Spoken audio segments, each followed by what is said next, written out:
What's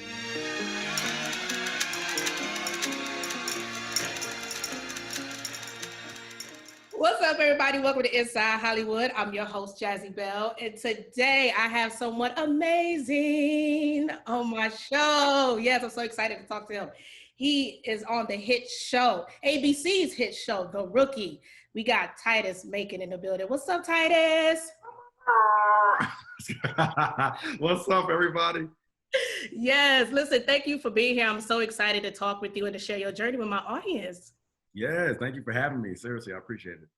You're so welcome. All right, let's get right to it. Now, I know you grew up, as a military brat, and I think it said that you was born in Hawaii. So just talk to me. How was that for you? Honestly, I was cool with it.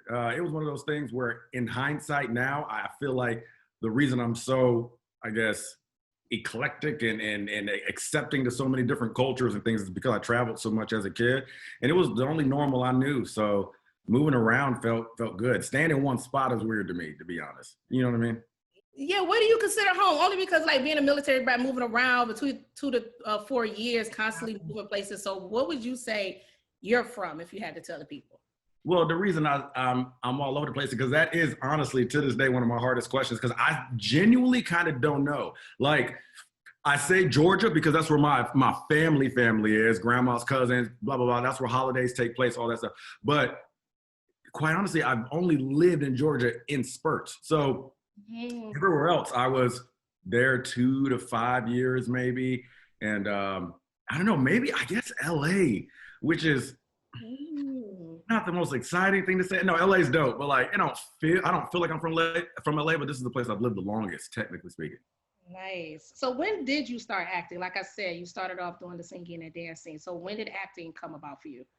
I was a late bloomer. I didn't start until maybe senior year of high school because I was always singing and dancing and I was in all that stuff. My sister was the actress in the family. And then because of singing, our theater program, whatever, drama teacher in high school was like, hey, we need some singers for this musical. Would you be interested? And I was like, I don't know about that memorizing lines thing. And she was and she's like, you'll be fine. And then from that point, I kept with it. Anyway, that was actually really enjoyable. Yes. Can you share with me the story? Because I know off camera, I was telling you how I was looking at some of your past interviews. And with this show, it's all about inspiring the people to go after their dreams. Tell me about your Glee story and how you landed that. Such an inspirational journey. Look, okay, so that one, I finally got rep in California. For those that don't know, rep meaning agent, manager, so on. And the first audition, like I had just got off the phone with my manager. She was like, tell me what you feel like you're right for, what you want to do. And I was like, well, singing and dancing is what I naturally do. There's a show called Glee. And I mean, that's kind of goals because it kind of has everything I want to do in it. And then she was like, absolutely, cool. Within that first month, the first audition I got, she called me and she was like, oh, well, I'm an audition for Glee, but they want you there by the end of the day. So they sipped over the sides. I had to prepare 2 songs, learn the lines. Keep in mind, this is my first big professional audition. And I went in there and thankfully, I mean, this is the best they could get is this organic, raw, little ratchet Titus. And I was like, y'all, what's going on? I'm gonna sing some Neo. When you could hear through the wall, everybody's singing like musical theater and like some Broadway songs. And I'm like, I got Neo and Carrie Hilson for you if that's cool. Which songs? I forgot what it's titled, but Knock You Down, It Comes Around, whatever. So back then that song was hot and I was like, I'm gonna do that song. And it worked out. So they appreciated the raw, real person that I was and got the snowball off of that. Look at that, authenticity wins. Speaking of authenticity, we see a lot of that being displayed in the 3rd season of The Rookie. Oh, yes. Now, so how did you acquire that role as Jackson West? So obviously many years later, I've been able to build my resume and kind of the typical route of agent manager send you audition, you go to the audition, boom. This one was a little bit different because I was actually testing for a show called The Boys, which is on Amazon. And it was down to me and Jesse T. Usher who got it. And then because it was the same casting office, they were like, hey, we got another show called The Rookie that we're casting that we think Titus would be right for. Is he interested? I was like, yes, sounds great. And at the time I had bleached blonde hair. Don't ask. Yeah, so I cut that off, went to the audition and tested for The Rookie and it worked. And now I'm here in this family. Now, you know, a lot of these stories back to back. You just shared Glee with us, and now you share how you got with the rookie. It's like, this doesn't happen for everybody, you know. So Right. But I my, be blessed and favored. look, amen. And I'm not ever going to turn that truth down. But keep in mind, this is over the span of like 9 years. You know what I mean? So it's like people like to see that story and be like, yo, you popping off. And it's like, well, I've been here a while. Like I'm going on my 12th year here. And it's like people, because if you look young and sound young, they're like, whoa. And I'm like, bruh, it's been a long journey, but I'm very happy, blessed. Oh, I love that you said that. Yeah, for sure. I mean, all we see is the success, but I'm sure it wasn't overnight. Like you said, 8, 9 year journey, 12 years you've been there. So there you go. Right. Talk to me about Jackson West and how is it playing this character? What drew you to this character and what you love about this character? Right. So to be super transparent, it was tricky at first because where I'm from, and we talked about that, but like the people I've grown up around, I've always had a specific view towards cops. And just because of my ethnicity, it's been a tricky road. So when this came across, I was like, okay, a part of me was like, this could be dope. Have my little Will Smith moment, you know, running with as a cop. That was what my head was thinking. Or it could actually be very difficult because for the next however many years, I'm signing on to like do interviews about policing, something that I wasn't a big fan of. But the silver lining to that was once booking the role, meeting a lot of cops, and being able to ask. When I tell you I've asked some very raw, real questions. We have police officers that are writers on the show. We have tech advisors. I'm around them all the time. And I've asked those questions. And just seeing that all of them aren't out for bad, healing to me. Obviously, everybody acknowledging that there are extremely crappy ones out there, just as people in general that are police officers. But within meeting the ones that I'm like, oh, well, you the homie, okay, like me and you kick it, we grab drinks and you're a cop and you don't want to harm me or my people, okay. So it honestly healed me in a lot of ways, but also awoke me in the ways that we're seeing in the press where it's like, okay, that's still there and it's still an issue and we're all still addressing it. So it's been an interesting journey, but overall, a healing one, if that makes sense. Yeah, speaking of an interesting journey, and what I read about this season with you in particular as Titus is that you didn't want to return this season if the producers didn't tackle those issues that we see that's happening right now in this current state of our Exactly. Yeah. I mean, I woke up one morning, obviously everything being super heavy with what we were seeing in the press and on the news, and which is a reality that you and I have always lived, but the world was being awoken to in some facets. But I just woke up one morning and I was like, you know what? I've been complicit myself. Like I've been not speaking up for a storyline that I'm very much a part of as an actor. So I had a conversation with the showrunner and I was like, hey, all due respect. And I was nervous because obviously how many times can you go, you know, saying, can you change the writing or what you gonna do about the writing and not, you know, it's kind of, it can be insulting. There's so many angles. Anyway, but I spoke to him and he was so loving, so gracious. He heard me out. And I was just concerned with coming back into a storyline that was not addressing the reality. I was like, I'm a young Black cop. I've always been concerned with this topic on the show. And now more than ever, I think it's significant that we address it somehow, some way, and not ignore the fact that my character is he's a 24-year-old, so technically what, he's Gen Z maybe, Gen Z Black cop. And I'm like, this is the generation that's speaking and saying something. Is there a way we're gonna address that? So wrapping out that statement, long story short, he was already planning on doing that, but hearing my heart, yeah, he was already wanting to do that somehow. And hearing my heart, he really, you know, answered to it, and we see that in season 3 right now as it's airing. We see it and it's very apparent. I want to thank you for making that happen. I mean, I'm sure, like you said, it was kind of already in the works, but by you speaking up and amplifying your voice and our voice by doing that, it shed light on it more than it probably would have if you didn't speak up. So thank you. It's so commendable. So I had to tell you that.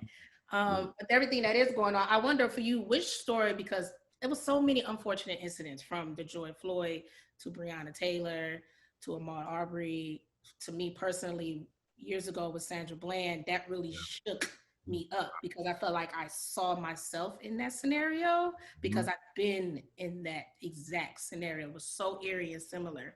Wow. Which one for you would you say really struck a chord with you and you was like, okay, this definitely has to be talked about. Ahmad, honestly, that one shook me to my core, and I'm gonna tell you why. Because you look, I just rolled right into it. You're like, I didn't ask why, but that one genuinely did something to me because of where I've been raised. Everywhere, I've always been one of the few black guys in a white neighborhood, in a white school, I shouldn't say white, predominantly white neighborhood, predominantly white school. But things like that, things that I've taken for granted, I go jogging all the time. I'm like doing something that could look suspicious probably all the time. That I'm not thinking twice of it. Like, oh, okay, I'm running by. Let me look.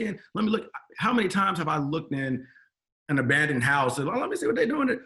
There's so many innocent things that I've done that somebody could read into that doesn't deserve death, that doesn't deserve you taking my life. So that one, for some reason, all of them, but that one specifically shook me because one, it was in my home state, but on top of that, it was something that I was like, what?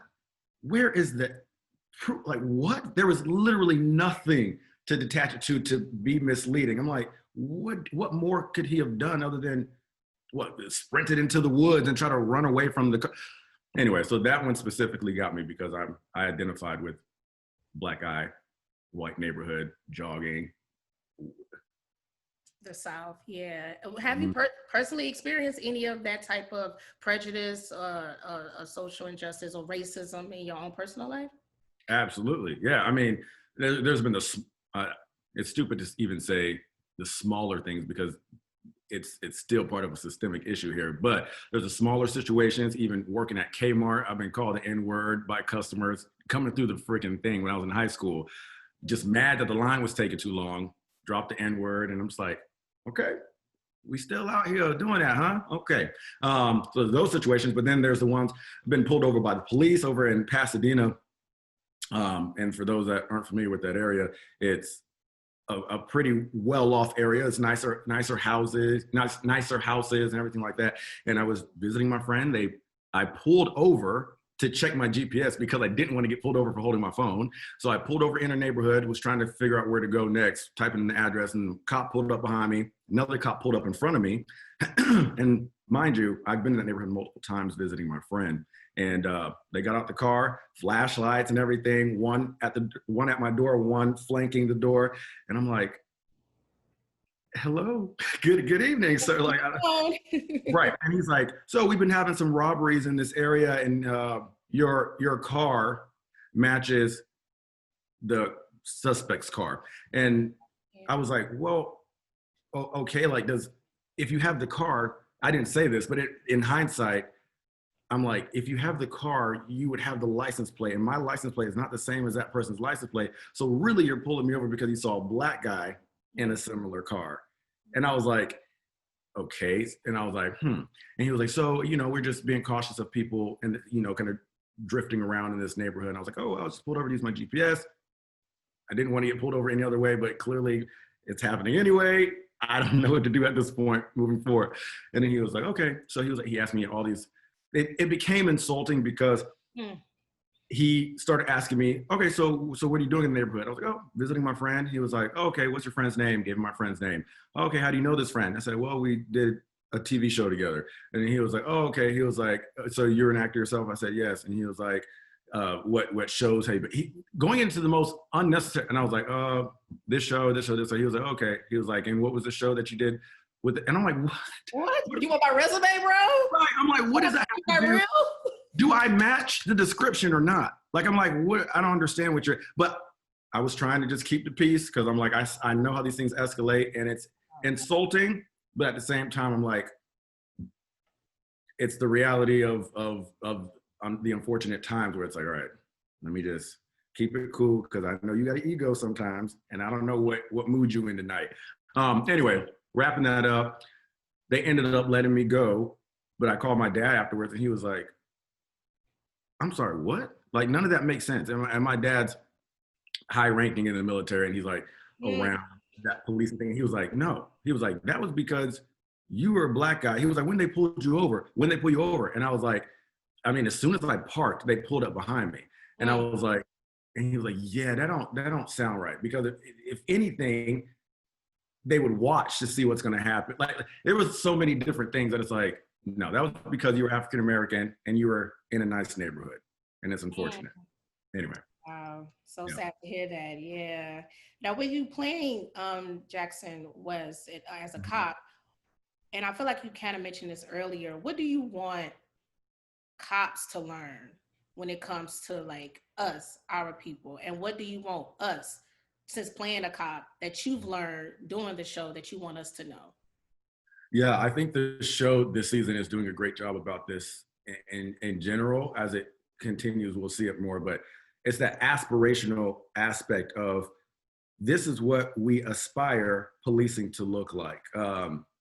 So it gives us that inside look as to what policing each other should and could look like, Mhm. and does probably in multiple areas.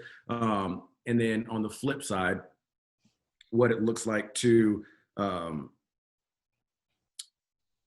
I was gonna say politely, but not maybe not even politely, to call out what's wrong in a safe way, um, and be able.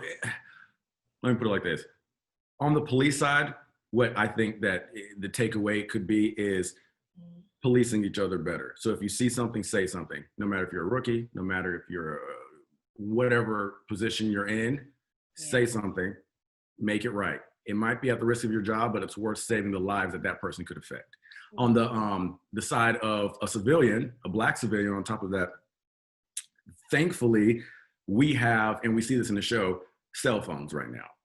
And our best friend, to be quite honest, is capturing footage. Because that's the only way. Other than that, it will be their word against ours.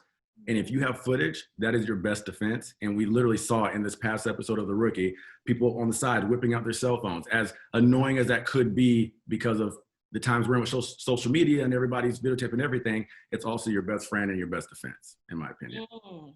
Oh, we love that. Well said. Well said. Well, lastly, what I want to ask you about that, because on the show, because it's funny you mentioned your dad, Jackson West is walking in the footsteps of his dad. Right. So I'm trying to think of the parallels for you, just to get a little bit more into Titus.